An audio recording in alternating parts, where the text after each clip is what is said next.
ಮಾದಿಗ ದಂಡೂರ ಮಾದಿಗ ಮೀಸಲಾತಿ ಹೋರಾಟ ಸಮಿತಿಯ ನೇತೃತ್ವದಲ್ಲಿ ಪ್ರತಿಭಾನ್ವಿತ ವಿದ್ಯಾರ್ಥಿಗಳಿಗೆ ಸನ್ಮಾನ.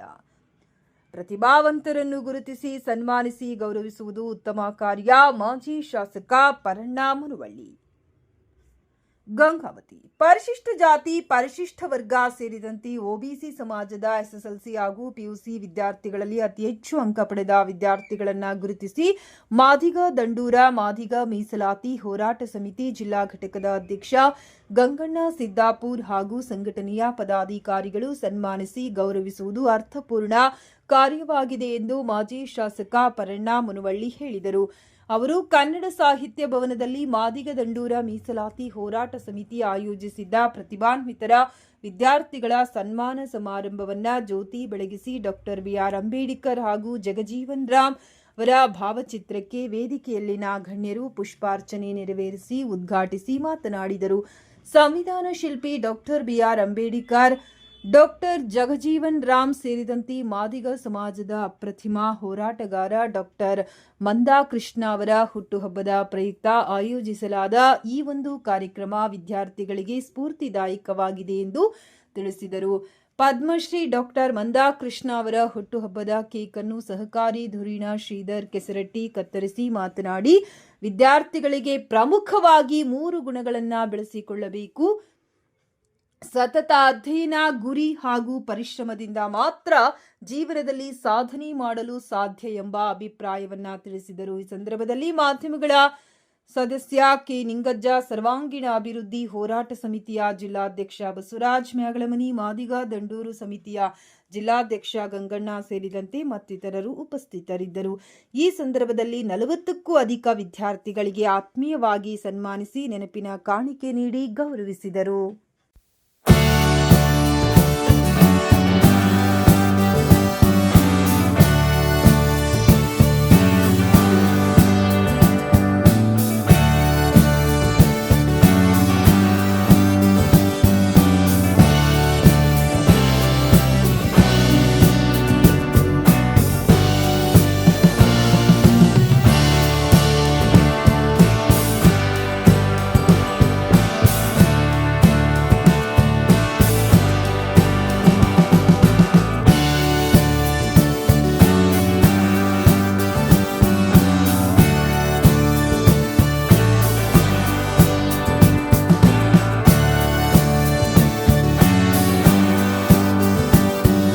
ನಮ್ಮೆಲ್ಲರ ಮಾರ್ಗದರ್ಶಕರಾಗಿ, ದೇಶದ ಧೀಮಂತ ನಾಯಕರಾಗಿ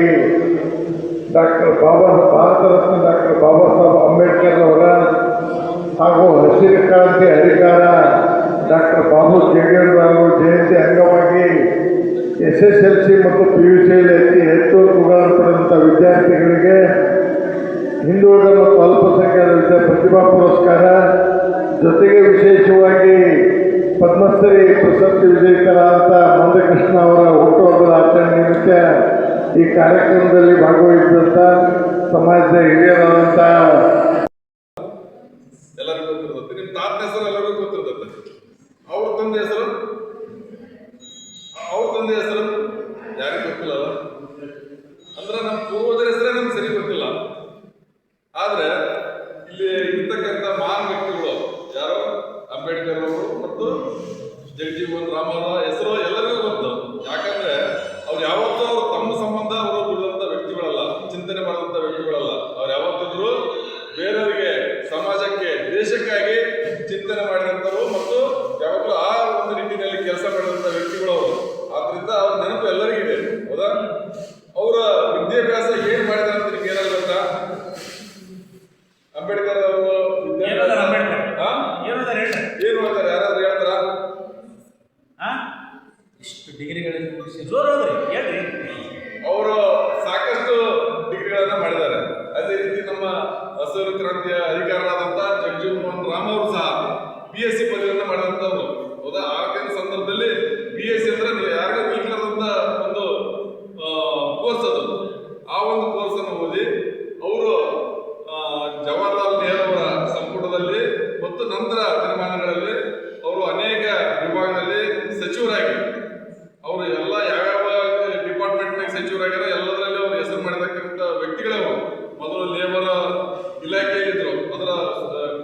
ಸಚಿವರಾಗಿ ಇವತ್ತಿನ ನಾವು PF AF ಆಮೇಲೆ ಎಲ್ಲ ಬಂದವಲ್ಲ ಅವೆಲ್ಲ ಅವ್ರ ಕಾಲದಲ್ಲೇ ಬಂದಂಥದ್ದು.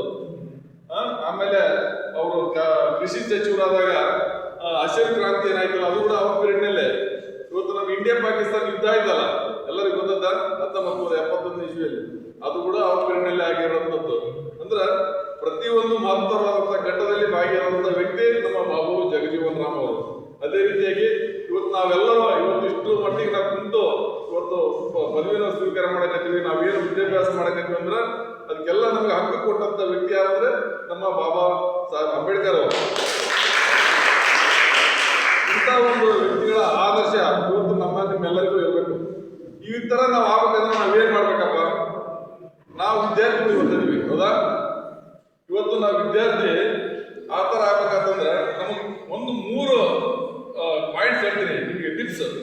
ಮೊದಲನೇದು ನಮ್ಮ ಅಟಿಟ್ಯೂಡ್ ಚೇಂಜ್ ಆಗಬೇಕು.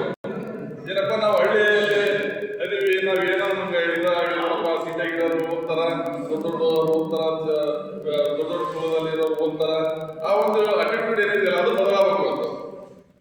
ಅದು ಬದಲಾದಾಗ ಮಾತ್ರ ನಾನು ಸಹ ಓದಕ್ಕೆ ಸಾಧ್ಯ, ನನಗೂ ಆಗುತ್ತೆ, ನಾನೇ ಕಡಿಮೆನು ಹಿರಿಯರೇ, ವಿದ್ಯಾರ್ಥಿಗಳೇ ಮತ್ತು ಪರೀಕ್ಷೆಗಳಲ್ಲಿ ಅಧ್ಯಯನ ಪ್ರಾಪ್ತಿ ಪಡೆದು ಇವತ್ತು ಸನ್ಮಾನಗೊಳ್ಳಲಿರುವ ಸಾಧಕರೇ ಮತ್ತು ಸಂಘಟನೆಯ ಎಲ್ಲ ಹಿರಿಯರೇ, ಕಾರ್ಯಕರ್ತರೇ, ಪದಾಧಿಕಾರಿಗಳೇ, ನಮ್ಮ ಗಂಗಪ್ಪ ಪ್ರತಿ ವರ್ಷ ಕಳೆದ 5 ರಿಂದ 6 ವರ್ಷದಿಂದ ನಾನು ಪುಸ್ತಕ ಬರ್ತೀವಿ, ಸರು ಬರ್ತಾರೆ. ಯಾರು ಸಾಧನೆ ಮಾಡಿದವರ ಮಕ್ಕಳಿಗೆ ಸನ್ಮಾನ ಮಾಡೋ ಮುಖಾಂತರ ಇನ್ನಷ್ಟು ಸಾಧನೆ ಮಾಡಬೇಕು, ಅವರು ಉನ್ನತ ಹುದ್ದೆಗೆ ಹೋಗಬೇಕು, ನಂತರದಲ್ಲಿ ಸಮಾಜಕ್ಕೆ ಕೊಡಬೇಕು ಅನ್ನೋ ಉದ್ದೇಶದಲ್ಲಿ ಈ ಕಾರ್ಯಕ್ರಮ ಮಾಡ್ತಾರೆ.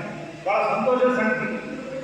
ಈ ವ್ಯಕ್ತಿಗಳು ಬರೀ ಹೋರಾಟ ನ್ಯಾಯಕ್ಕಾಗಿ ಮಾಡದೆ ಇಂಥ ಪ್ರತಿಭಾ ಪುರಸ್ಕಾರದ ಮೂಲಕ ನಮ್ಮ ಮಕ್ಕಳಿಗೆ ಮುಖ್ಯವಾಗಿ ತರಬೇಕು ಅನ್ನೋ ಉದ್ದೇಶ ಇದೆಯಲ್ಲ, ಅದು ನಾವೆಲ್ಲರೂ ಬೆರ್ತಕ್ಕಂಥದ್ದು. ಇವತ್ತು ಇನ್ನೊಂದು ವಿಶೇಷ ಏನಪ್ಪ ಅಂದರೆ, ಇವತ್ತು BS ಆಚಾರ್ಯ ಅಂತ ಒಂದು ಹೋಗಿರ್ತಿದ್ದು ನಮ್ಮಲ್ಲಿ, BS ಆಚಾರ್ಯ ಅಂತ ಅವ್ರು ಬರ್ತಡೇ ಇವತ್ತು. ಯಾಕೆ ನಾನು ಹೇಳ್ತಾ ಇದ್ದೀನಿ ಅಂದರೆ, ನಮ್ಮ ಮರಾಠ ಸಾಹೇಬರು ಬೇರೆ ಬೇರೆ ವಿಷಯಕ್ಕೆ ಮಾತಾಡಿದ್ದಾರೆ ಸಂದರ್ಭದಲ್ಲಿ. ಗಂಗಾವತಿ ಜನರು BS ಆಚಾರ್ಯರನ್ನು ಮರೆಯಂಗಿಲ್ಲ, ವಿಶೇಷ ವಿದ್ಯಾರ್ಥಿಗಳು.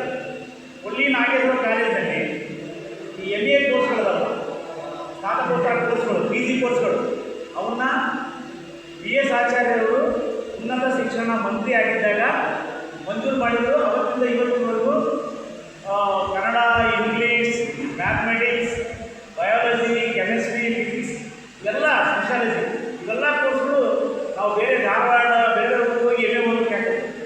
BS ಆಚಾರ್ಯ ಕಾರಣಕ್ಕ ಇವತ್ತು ನಮ್ಮ ಮಕ್ಕಳಿಗೆ ಓದ್ತಾರೆ. ಬಂದು ಎರಡನೇದು ನಮ್ಮಲ್ಲಿ ಇಂಜಿನಿಯರಿಂಗ್ ಕಾಲೇಜ್ ಬಂತು, ಅದಕ್ಕೆ BS ಆಚಾರ್ಯರು ಫೌಂಡೇಶನ್ ಆಗಿದೆ. ಅದಕ್ಕೆ ಅವರೇ ಕಾರಣ. ಇವೆರಡನ್ನೂ ಮಾಡಬೇಕಾದ್ರೆ ಮರಣ ಸಾಧ್ಯ MLA. ಆದ್ದರಿಂದ ನಾವು ತಿಳ್ಕೋಬೇಕು, ನಾವು ಬೇರೆ ಬೇರೆ ಮೆಟ್ರೋ ಸಿಟಿಗಳಲ್ಲಿ ಹೋಗಿ ಓದಬೇಕಾದ ಸಂದರ್ಭದಲ್ಲಿ ನಮ್ಮೂರಲ್ಲೇ ಉನ್ನತ ಶಿಕ್ಷಣ ಸಿಗ್ತಾ ಇದೆ. ಇದಕ್ಕೆಲ್ಲ ಕಾರಣ ಇಂಥ ಜನಪ್ರತಿನಿಧಿಗಳು ಜೊತೆಗಿಂತ ಹೋರಾಟಗಾರರು. ಪ್ರತಿ